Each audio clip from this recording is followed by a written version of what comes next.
Well, my only priority is to make America great again. It's our theme. It's been my theme. It's been my theme for years. I mean, make America great again. We can do it. One thing I've seen, Maria, I go around, I'm seeing millions of people. We have the largest crowds by far. Bernie's second, but it's a distant second. And I have to say, he is second. But we have crowds that are so massive. And we have amazing people in this country. We have people that love the country, really smart, really dedicated, and I think we can do such a job.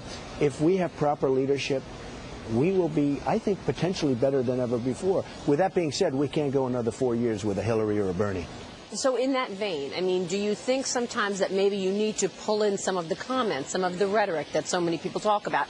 For example, this weekend, at your campaign stop, you said, I could literally go on Fifth Avenue and shoot someone and not lose support. Do you want to rein that? Would you say things like that if you as were a president? As president? I wouldn't. No, as a president, I wouldn't. But as a campaigner running against, you know, I had 17. We had 17 people total. We have people on the other side, but forget them, because first you have to win this before you think. I haven't even thought about Hillary except for maybe a 2-day period, okay, where I think I did a very strong statement about her.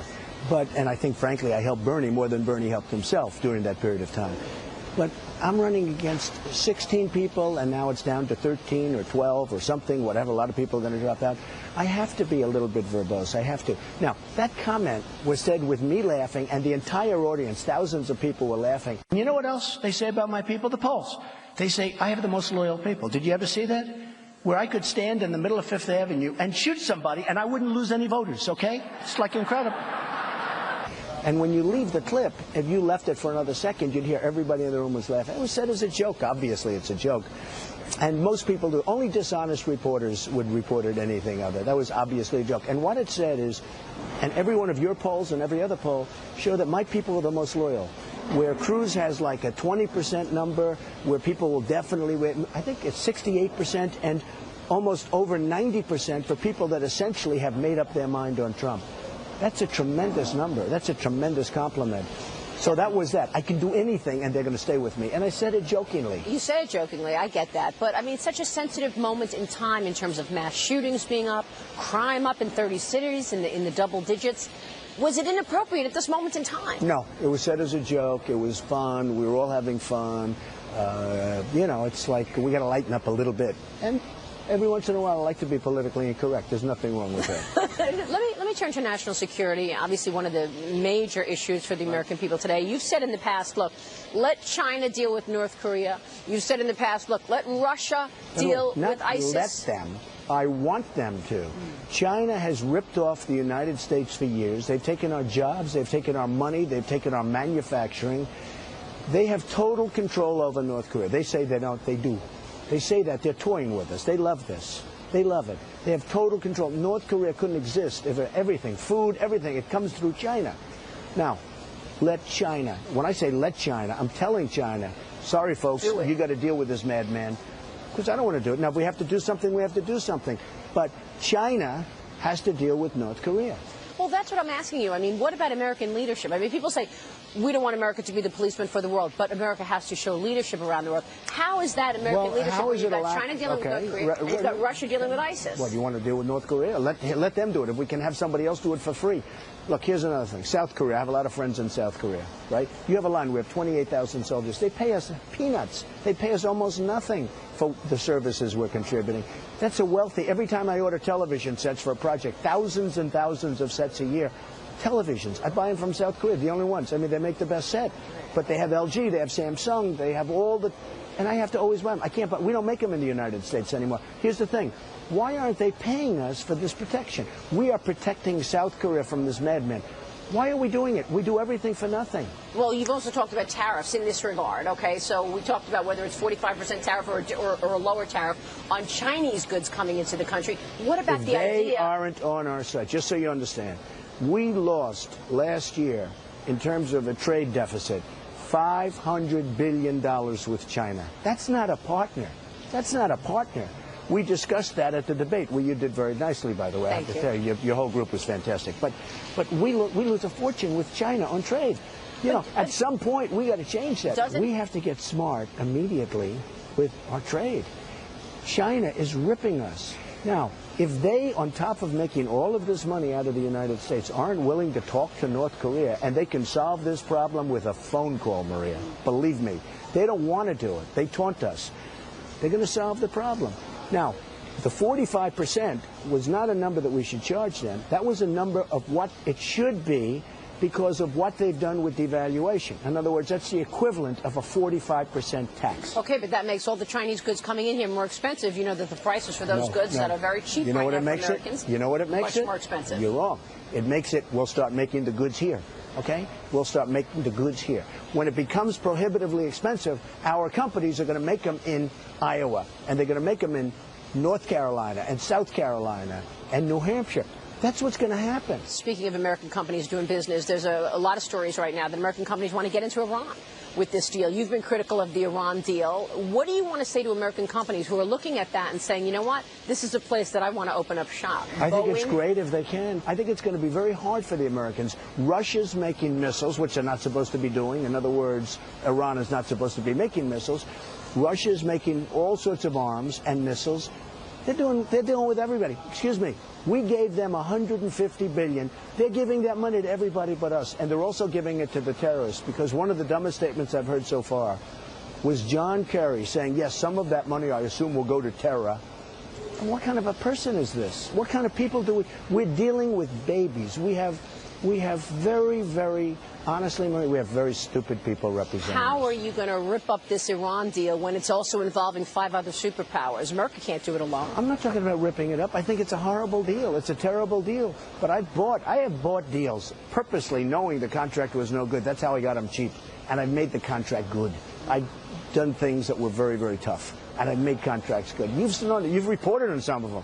We're going to be respected again. I'm going to have the best people in the world.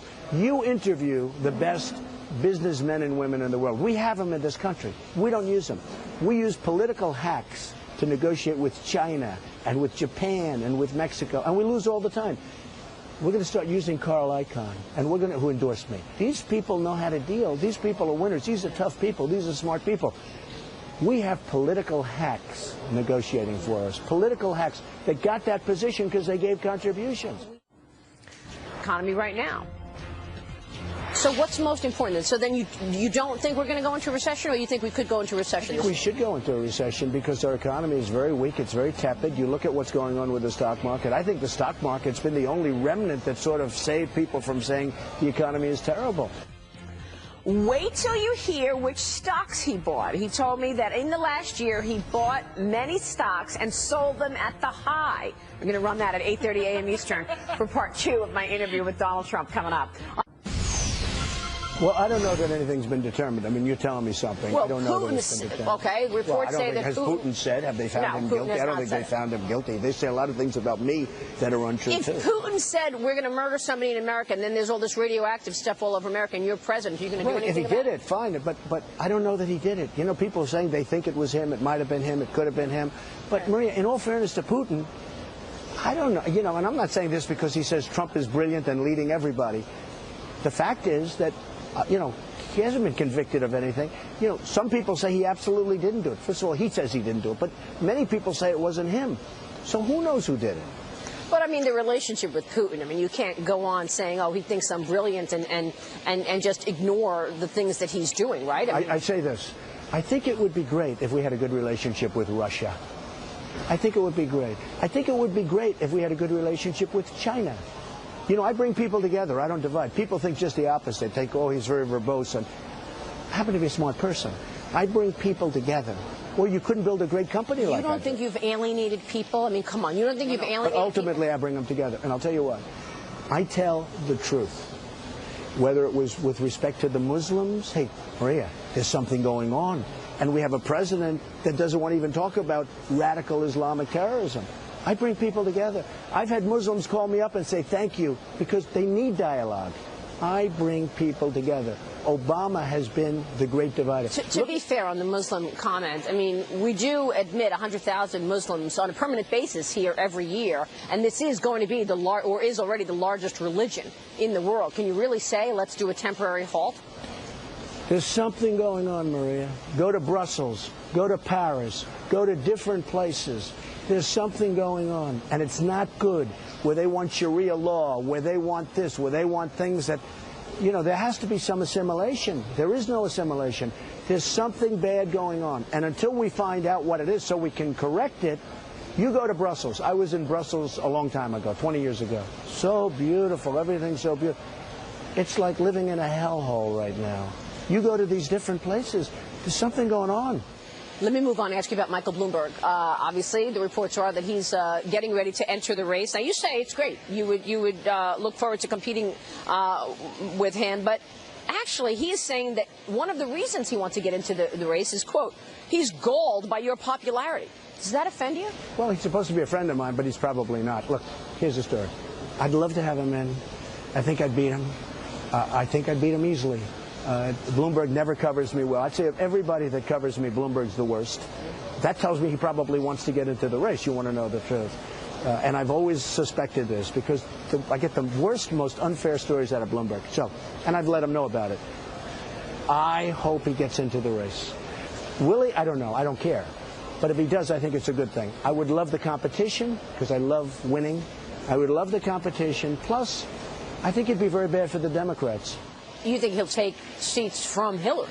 I actually think votes. I think he'd take votes from Hillary, yeah. His views on guns, his views on many things are really, I think, very good for me. So, I mean, as far as he's concerned, he would take every gun out of the United States and drop them in the Atlantic Ocean. So I don't know if he's going to get in or not. I probably doubt it. I hope he gets in. I hope he gets in. He used to be a friend of mine. I don't think he is anymore. I haven't spoken to him more. Don't forget, when they had a problem in the Bronx with a big project that was failed, and it was under construction for 25 years. Who did they call? They called Donald Trump to get it fixed. I fixed it in less than a year. After 25 years, Ferry Point, I fixed it in less than a year. Now it's up, operating, and beautiful. Bloomberg called me, and I got it fixed. When he was mayor. So he should love me, when he was mayor. So he should love me. How do you think he did as mayor? Well, I think there were two Bloombergs. I don't think he should have run for the third term. I don't think he should have run for the third term. Because it was just too much power? Because you didn't think the third term was effective? Things happened in the third term which were not good for him. He should not have run for that third term, including the famous snowstorm, which was a catastrophe. I mean, so I'm not knocking. I like him. He could be a friend of mine. I'm not sure. I haven't spoken to him in a long time. I think he probably isn't, if you want to know the truth. He should be. We used to be actually quite good, but very good. But obviously, if he wants to run because I'm in, maybe he doesn't like me as much as I would have thought, and that's fine. I would love to beat Michael. Much more to come of my interview with Donald Trump on tomorrow's program. Our thanks to Donald Trump for joining us. Morgan Ortagus, your thoughts when it